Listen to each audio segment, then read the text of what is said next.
Well, I'm glad to be joined by Michael Lees, who's the man in charge of the Manx Amateur Drama Federation, or as we call it, MADF. I think that's right. Yeah. It's Easter, so that means it's Easter Festival of Plays. Absolutely. And we plan it, Paul, from one year to the next. So this is only the culmination of 12 months' work. Wow.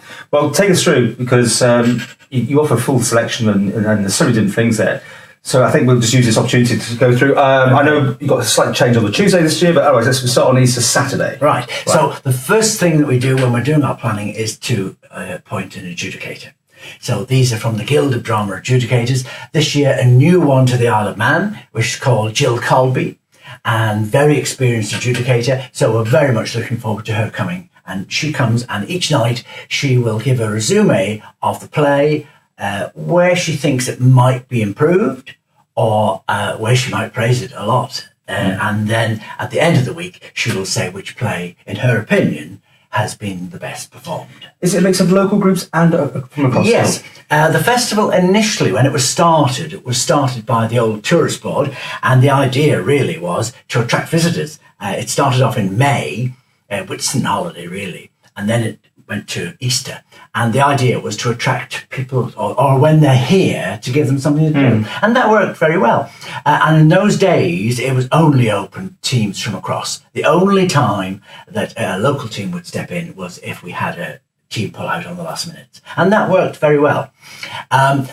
Nowadays, we're happy to have an entry from the Isle of Man. They can enter just the same as the other teams, and so in the sort of Christmas time, a group of us will look at the entries and see what the balance is like. Sometimes we have an entry where there's a gap.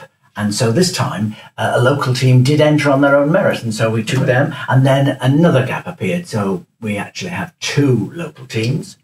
And then we had another night to fill. And so the winners of the One Act Play Festival, which took place in February, different competition altogether, the winners are going to appear on Tuesday night, but not in a competition. Yeah. So these are full-length plays as such. Yes. This is competition. Yes. Okay. I mean, it's always one of those things people come across, they're putting themselves out there and they're being adjudicated. Absolutely. So it's absolutely. And although some people say to me, oh, well, why should we come and see these plays? Well, in the main, you wouldn't see them in London. You wouldn't see them in many places, because most of these plays are plays that aren't performed that often. So it's an opportunity to see plays that maybe you wouldn't see. But when you look down the authors, they're very well-known authors. There's Arthur Conan Doyle, Sherlock Holmes. There's Alan Bennett. There's Marina Carr, who's a very popular Irish writer. There's Michael Frayn. The list goes on, and the last night is Emlyn Williams. So, the actual playwrights are very well known. Over the years, I know the groups that come here have had a ball. They have a fantastic time. They looked after well. There's a great green room feel to the whole thing as well. But for lots of the groups, going on the Gaiety Theatre is such a special event, isn't it? Oh, absolutely. There are two reasons that groups say they come. One is to appear on the Gaiety Theatre, because they're absolutely mesmerised. If they're new to the island, they can't believe that we've got such a good theatre, so well looked after. And then the second reason is, as you say, we have a lot of social side to it, and that's very important, because if the group have come a long way, if they've come from Ireland or London, they've made quite an effort, and it's quite expensive for them. We do give funds to teams that come to help with their expenses for travelling, but as you well know, that doesn't cover an awful lot. And so that's one of the reasons that they say they come to enjoy the social side. We've had groups from Germany in the past. We certainly had. Last year we had 3 teams from Europe. Really? Yeah. Wow. Yeah, I can still say that, can't I? You can, at the moment. Take us through, because obviously you offer individual nights, or people can buy a sort of block booking thing. Yes, absolutely. Yeah, a season ticket holder. Yeah. So we open on the Saturday night with a new team to us, but a team that we are well aware of, and that's the Motley and Manx Theatricus Dramaticus. I'm not allowed to read that, for heaven's sake. I know. And they're doing The Hound of the Baskervilles by Arthur Conan Doyle. Again, a well-known author and a well-known play. And so that's a good one to kick off the week. How do they do with props and everything and staging? Because, I mean, they've got to provide everything, or they team up with local people to help? Yeah, I'm glad you mentioned that, because that's exactly what happens. Local teams help them. Now, we offer help with regard to, we have a removal van, and we can bring props from different houses around the island, which we do. But the team themselves have to do the painting. Again, years gone by, we used to do all that for them. But now it's strictly they have to do everything. And they've got to get in just those few hours. But a few hours in the morning, rehearsing in the afternoon, and away they go. But yes, so we provide props if we can, or if they've got a particular prop, a hand prop, they would bring that with them. Well, we go local on the Sunday. Yes. Now, this is Russian players from Port Erin, and they're doing Last Train to Nibrock by Arlene Hutton. This is a modern play, interesting play, takes place during 1940s, set in America, and it's really a very romantic play. Very nice play. Then we got Easter Monday.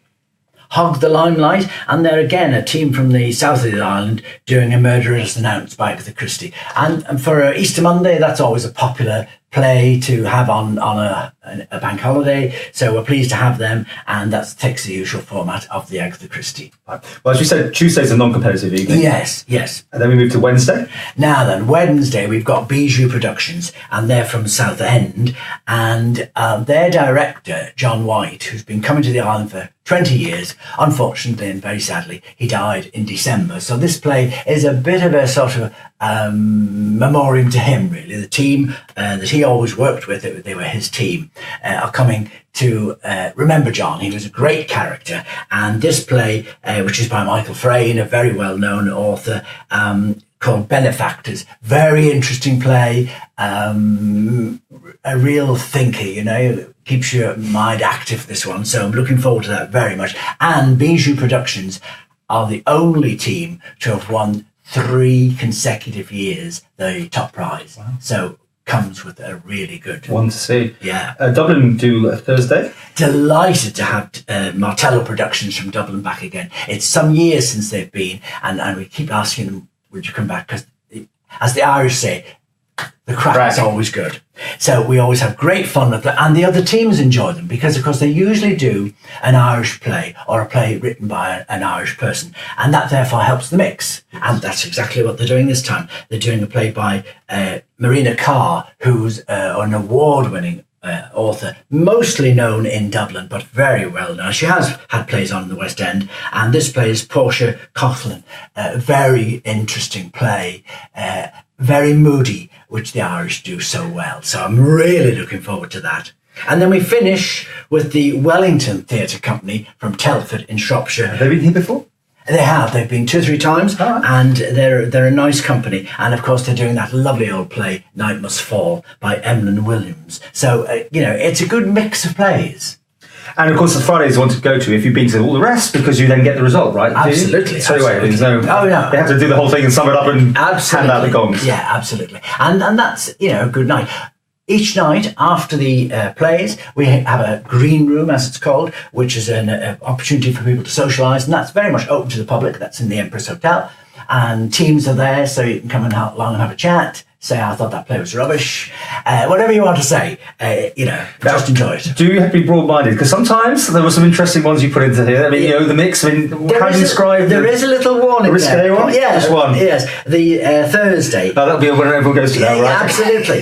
There's no nudity, but there is strong language and adult themes. So that leaves it wide open, doesn't it? Fine. Well, you'll find more details on the website, madf.im. Manx Radio, ShopRite and the Arts Council have all helped you on this one. And as always, please, if you have, just any interest in the theatre, go along, because it does need an audience. Absolutely. And, my challenge is to your audience, say, well, just try it out. Just come to one and see what you think. I bet you'll be hooked.